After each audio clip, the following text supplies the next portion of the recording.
Man, you know what? I think I actually just this is a thing that just occurred to me because we're talking about the voting age stuff.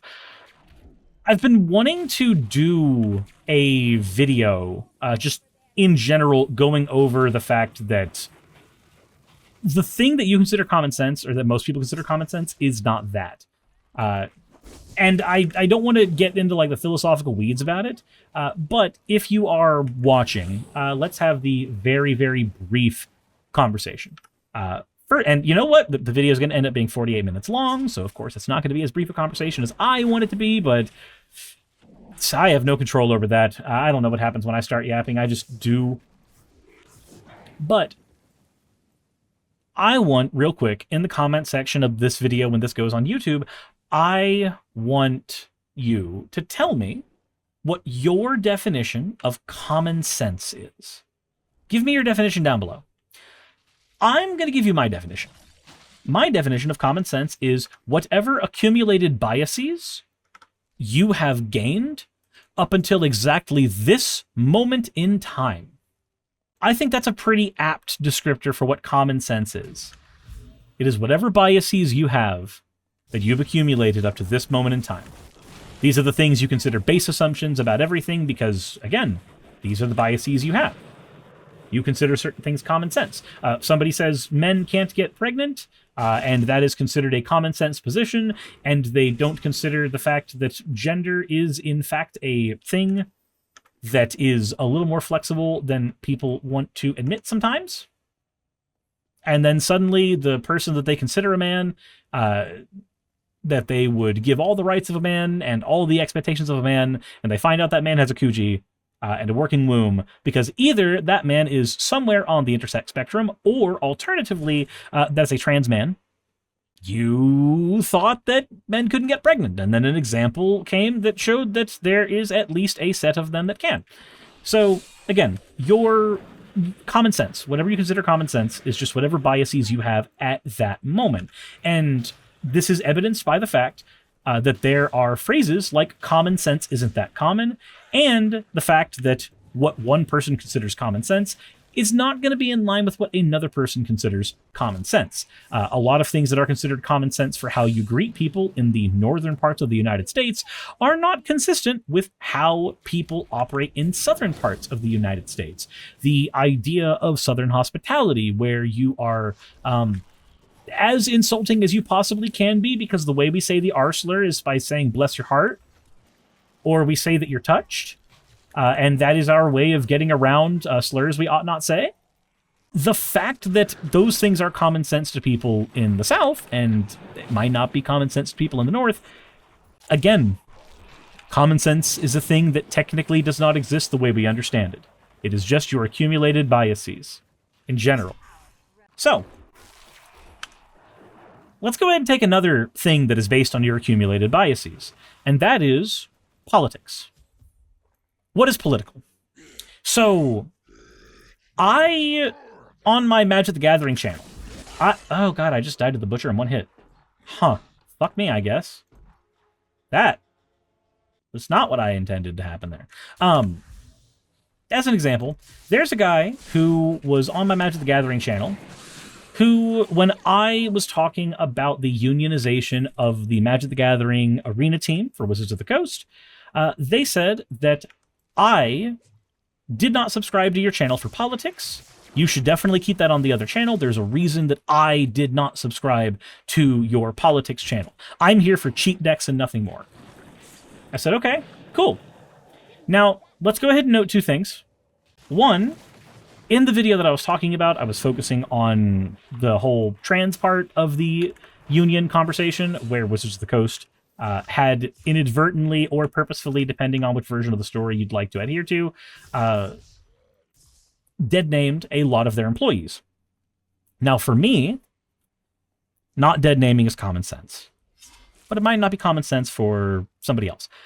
And talking about a trans person having the right to basic decency is not a political stance. That's just a stance based in basic human rights.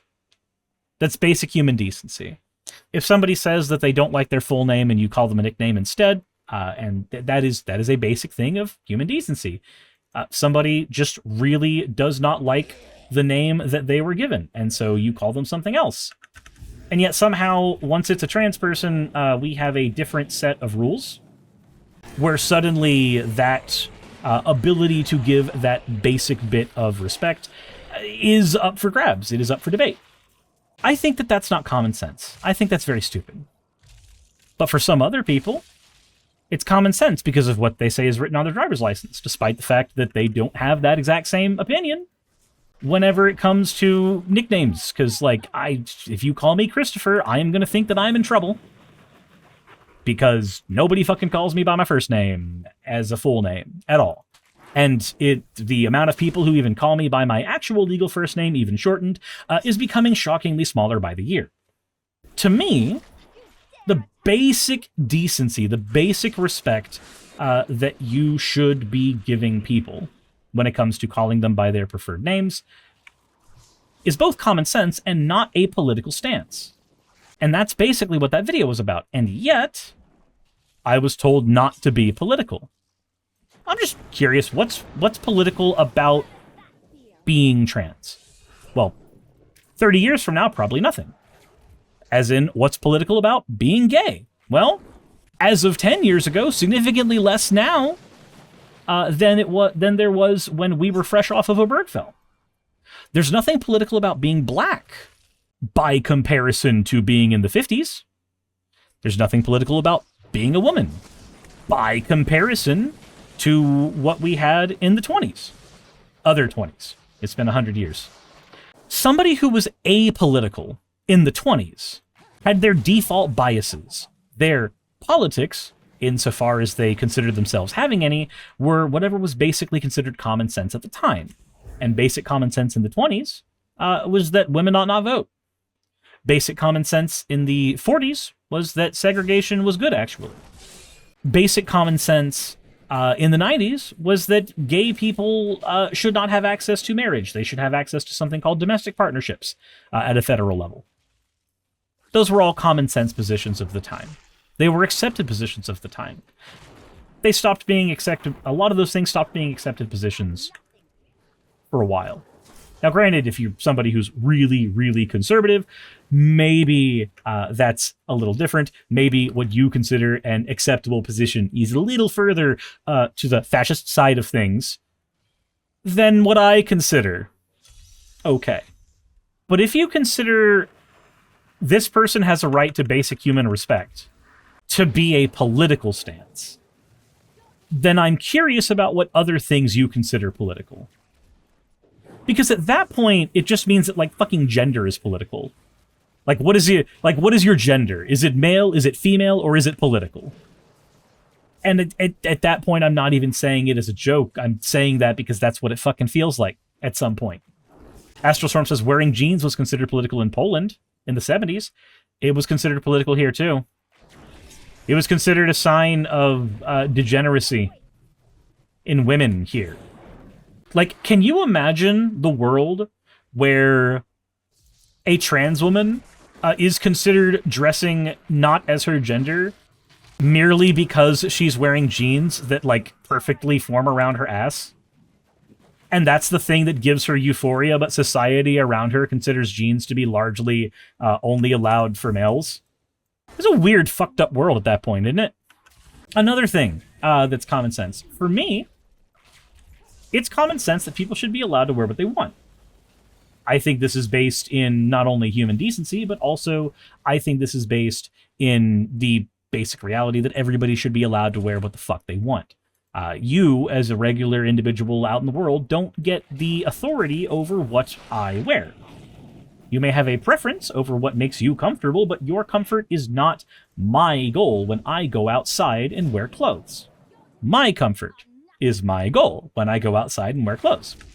But if I were to go outside as a cis dude with a beard who's overweight and balding, which I am, by the way, if I were to do that while wearing a dress, guess what? Not only would that be considered weird to a lot of people, there's also a lot of people who'd consider that a political statement. But am I actually making a political statement, or am I literally just wearing the thing that makes me comfy at the time? Now, dresses don't make me comfy, but we're talking about a hypothetical where maybe they did. I'm wearing something for my own personal comfort. That's not rooted in your common sense, and if it's not rooted in your common sense, it might actually be rooted in politics to you for some reason. Astral says, I can't wear a robe outside as a man without getting looks and questions of all sorts. Yeah. Whereas, like, if a cis woman wears a robe, it just looks like a dress. And these things that are considered normal, these things that are considered common sense, these things that are considered apolitical, are largely based on the Overton window. The Overton window is the window of acceptable opinions and acceptable conversation points for your society. Right now in the United States, if I say the word socialist, the political window is a little larger for that word than it was 10 years ago. Now, if I say the word communist, the political window might not be a little as large for that. But the word socialist has less of a faux pas attached to it by simply saying it out in public. Now, granted, if I'm in a more conservative area, that's not the case. I say that word and suddenly I'm trying to make Stalin, Mao, Super Mecha Hitler 3.0 happen in the United States. And Jassa points out, if you're talking to a Republican, those mean the same thing. Yep. At the same time as the Overton window has stretched a little to the left, in order to allow words like socialist to be a bit more normalized in our society, at the same time, my mage fucking died again in a single hit. At the same time, basic tenets of Nazism are a lot more normalized as well. Because as it turns out, the Overton window is not a static thing. It is not a thing that when more right-wing ideas are allowed, fewer left-wing ideas are suddenly allowed. That is something that inadvertently happens, but it's not necessarily a hard and fast rule. The Overton window can stretch, it can shrink, it can change shape in a variety of ways. And right now, the Overton window allows for Christian nationalism, which is not something that the Overton window would have stretched to accommodate as easily 10 years ago. It was more of a no-no word 10 years ago. Now, stretch back even further to the Bush administration shortly after we got attacked on 9/11, Christian nationalism was less of a no-no word at that point because anything that brought the country together, quote-unquote, was considered far better.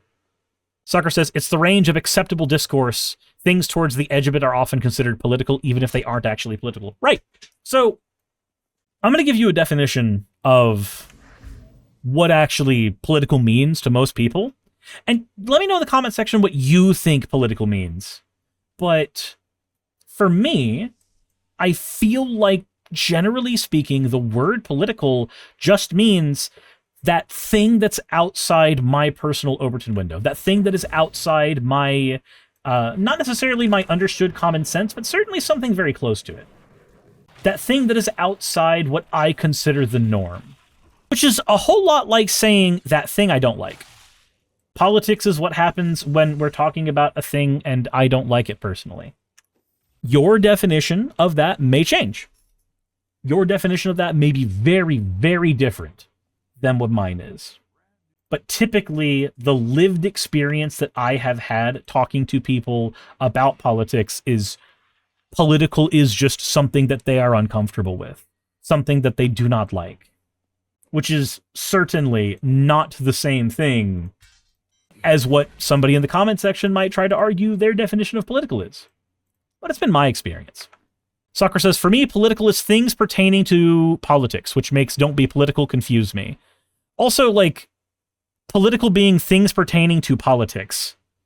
That phrase can encompass so much. That phrase can mean office politics. That phrase can mean people trying to get in office at a local or national level. Ultimately, even the word office politics is basically how do you navigate around a group of people who do not all agree with your assessment for how the workplace should operate, which is a whole lot similar, is very similar to regular old politics, which is how you navigate around a world where not everybody agrees on how it should be ran. Like, these things are very similar. Soccer says office politics isn't something I've had much exposure to. I have, not in the office, but to me, office politics is just that word, but it is in regards to the workplace.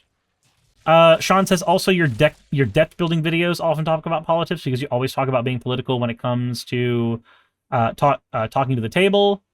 Yep, table politics in Magic the Gathering is a thing as well. That is something that I don't generally consider politics, but it is technically an applicable version of the word politics. I actually found the comment here. Just stick to Magic the Gathering videos. I don't subscribe to your political channel for a reason. Politics divides people, and I don't need that bullshit when all I'm looking for is fun, cheap deck ideas.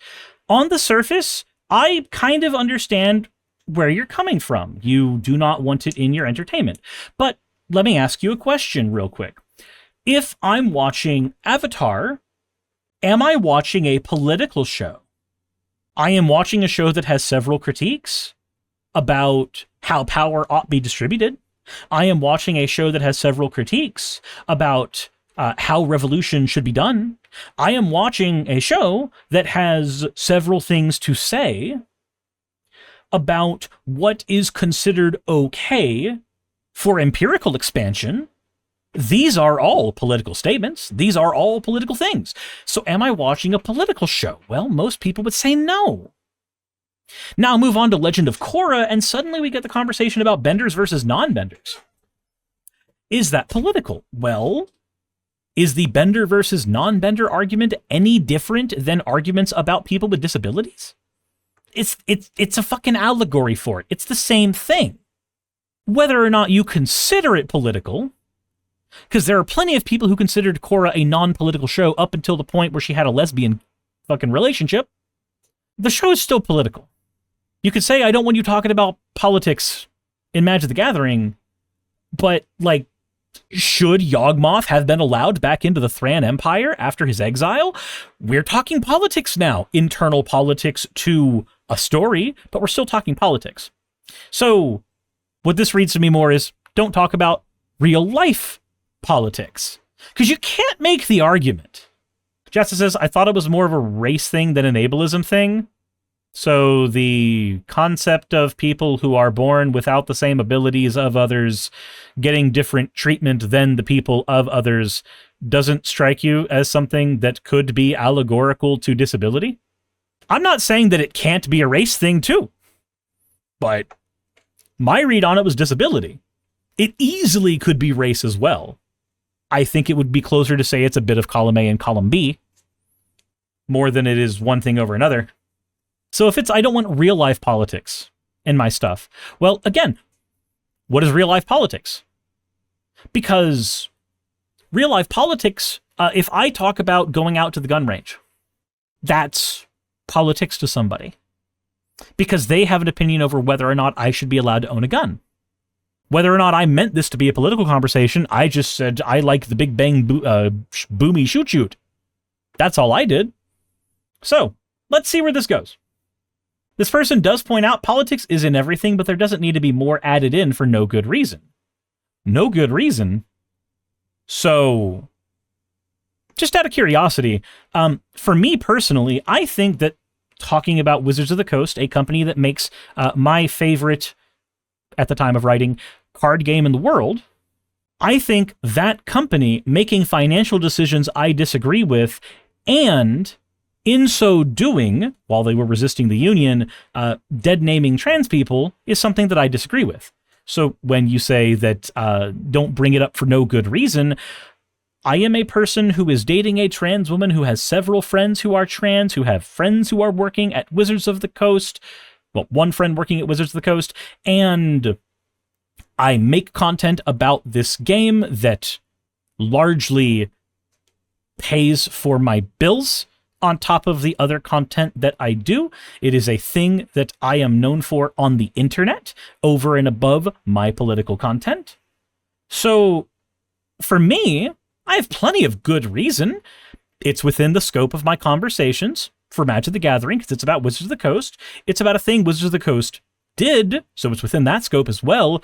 It's about trans people at Wizards of the Coast, and I have a girlfriend who is trans, so it's well within the scope there too. And WotC Magic the Gathering Arena was attempting to unionize at the time, so that was also well within the scope of what I should be talking about. So I'm just curious what the doesn't need to be added in for no good reason is doing here, because I think every single one of those reasons is perfectly good and valid.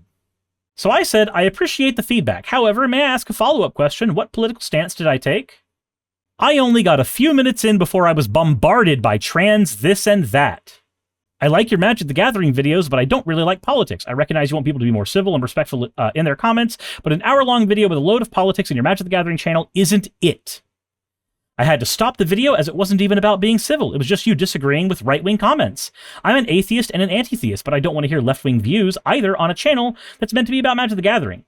So I said, if you can't handle me responding to comments on my Magic the Gathering channel and sticking up for my girlfriend, leave. I wonder if they actually responded to that. Said, well, that's not the response I expected after your initial polite response. Your entire video was about respectful discourse and behavior. Yet here you are being an ass like the people you were criticizing in the comments. You made a political video on a Magic the Gathering channel taking a political side. No wonder right-wingers who happen to watch your content for the deck techs voiced their opinions. I was nothing but respectful with my response to you, Suris, and this is how you respond. You're no different than the right-wing commenters you were disagreeing with. Fine, continue making political videos on Magic the Gathering channel. I used to like your Magic the Gathering videos, but clearly you just want to be an asshole to anybody who slightly disagrees with you on anything. Pathetic and unsubbed. That's a lot of paragraphs when all I said was trans people should be respected. That's a lot of words when all I said was I want to stick up for my girlfriend who is trans. That's a whole lot of words for me simply saying, if you do not want me to stick up for my own girlfriend, leave. That's a very strange take. Because from my perspective, within my personal Overton window, it's perfectly reasonable to stick up for your girlfriend. It's perfectly reasonable to talk about the card game you enjoy. And when those two things overlap, it's perfectly reasonable to talk about why. Asking a channel to stick to its topic isn't telling a content creator what they can and cannot do. Simply asking them to stick to the channel's topic. So, you know that when you ask somebody to do something, you are inadvertently suggesting that that is the thing that they should do. Just throwing that out there.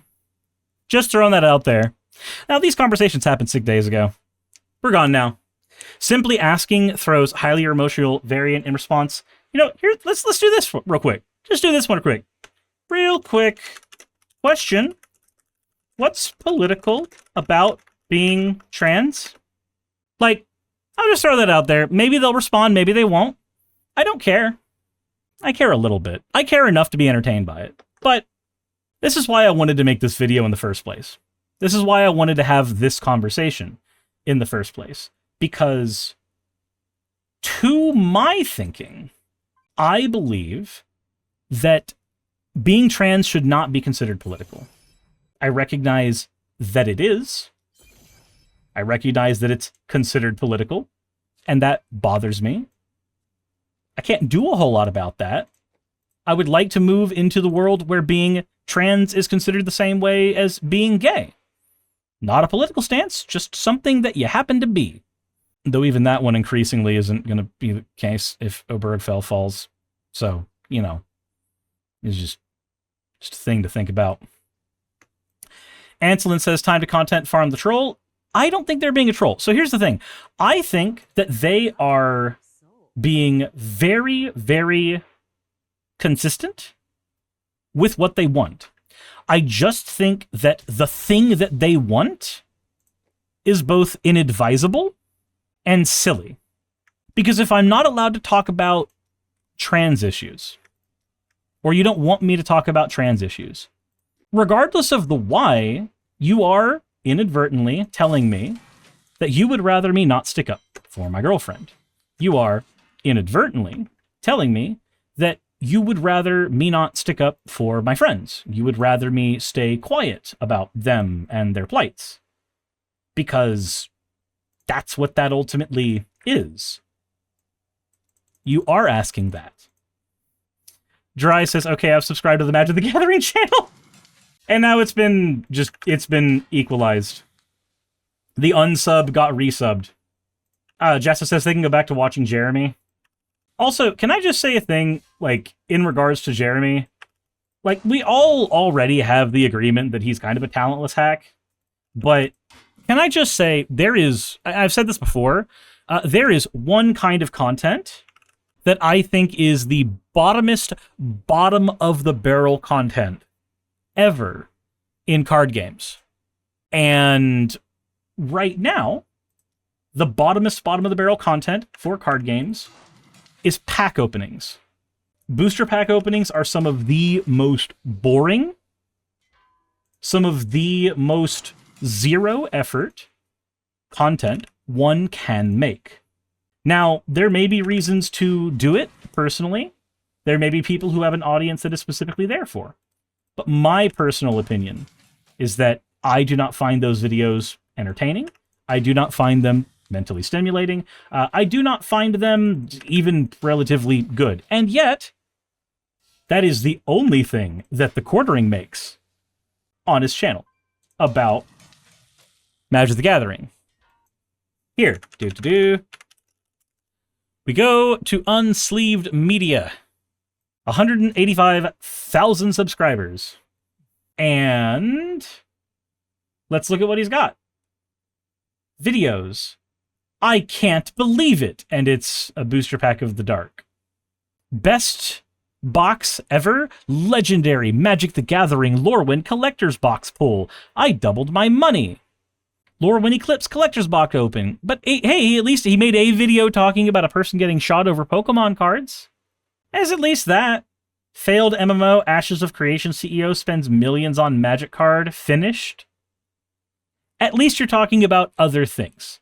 The last time that I looked at anything on his channel, everything was just pack openings. So at least there's a little bit. This annoying single template video cover art. Also the top 5 controversial artwork. I wonder if he puts as much effort into this as he does his other shorts. Let's hear. We all know foil mythics are worth a ton of money in trading card games, but these are the most expensive you can find. Let's start with some quick notes. It's not what I clicked. Magic the Gathering's been around over 30 years, and these are the most controversial / most banned artworks in history. Honorable mentions include cards like Crusade and Jihad, religious warfare imagery, and names benefiting from white creatures, also banned in 2020. And the occasional mentions of cards like Uktabi Orangutan, because it was apparently inappropriate background in seeing some weird things, apparently. Number 5, Stone Throwing Devils from Arabian Nights, 1993. The art features demonic imps throwing stones in a caricaturized style tied to the set's Arabian Nights theme. The name was viewed as a slur against people from the Middle East, and the overall package... So, note how he says the word slur. He says it with such disdain. Like the idea of having any amount of civility is just beyond him. Was seen as culturally insensitive. It joined the 2020 ban for being racist. Number 4, Earthbind. One of the most controversial set pictures ever. It's purely artistic and it is very spicy. It shows a scantily clad fairy-like creature bound and tied up in a highly suggestive bondage-like pose in a jungle setting. It was deemed inappropriate for modern standards, and it was removed from the 30th anniversary edition beta reprint and never brought back in any later core sets. Older Magic the Gathering had several risque or objectifying depictions of women, but this one is frequently called out as the most overt. Number 3. So, the way that he keeps on having to describe things as, oh, this is just bad for modern audiences. Meh. I can't. There's at least more effort put into this than the rest of the things on his Magic channel. You know what, Jeremy? You did like 5% more than I thought you were doing. Astral says, yeah, it's a publisher's discretion. Yep. You know what's funny about that? So, like, let's take the show Invincible, right? The first season of Invincible covers, like, 12-ish pages of the comic. It slow burns the comic a lot. And it largely does it because Kirkman, the guy who wrote it, pointed out that he was very, very, not very unconfident. He lacked confidence in his own work when he wrote Invincible. He wanted to get straight to the good parts because he lacked confidence in his ability to grip readers with the more slow burn aspect of what we got with the Invincible TV show. Now, I think we can all agree that the show actually is fine. It's fine. It may not be the best thing in the world, doesn't have to be. The show itself is perfectly reasonable. And the slow burn stuff, I would argue, is actually really, really good. And there are people who don't like the show entirely because they think it wokeified Invincible. They think it got too woke because they made a character black when that was Kirkman's decision because he recognized that he didn't have a very diverse cast and he wanted it to be a more diverse cast. Because when he had time to think and ruminate about the characters he had made, he wanted to improve them over and above what he had made originally. That is a perfectly reasonable thing to do, say, and think. And yet, people are weird. Jeremy is just the same as Shad. I can agree with that. Shadiversity is also But at the same time, I'd say that Shad used to put a lot more effort into their content. Now they're doing bottom of the barrel stuff, talking about just like how Mormonism good actually. Like that's basically what their content is now. And it's not like no amount of magical underwear is going to make me believe that your religion is based or some shit. I'm sorry. Also AI, yeah, there's that too. Man, hearing about content creators who actually know how to make really, really good, say, artwork, and then hearing them glaze AI for how much it's helped them really bothers the shit out of me. Because, like, what the fuck are you doing that for?